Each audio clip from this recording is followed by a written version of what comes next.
तसं जर बघायला गेलं तर हा मुख्याधिकारी कधीच स्वतःच्या दालनात बसत नाही, कार्यालयात बसत नाही. सगळ्या ठेकेदाराला घेऊन एका खासगी कॅफेमध्ये बसून कारभार करतोय.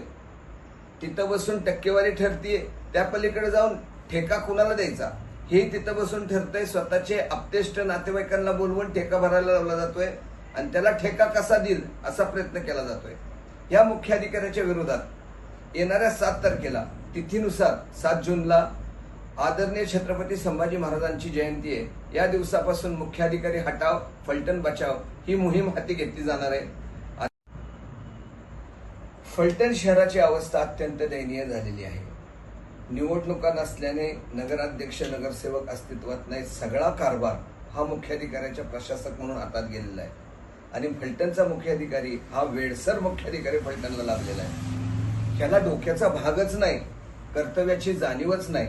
त्यामुळं मी म्हणेल की फलटणच्या मुख्याधिकारी बाबतीत जर म्हणायचं जर झालं तर आंधळं दळतं कुत्रपीठ खाते. थोडक्यात सांगायचं झालं तर सातत्याने मुख्याधिकारी रजेवर आहेत. म्हणजेच काय, मुख्याधिकाऱ्याची रजा फलटणकर भोगतोय सजा.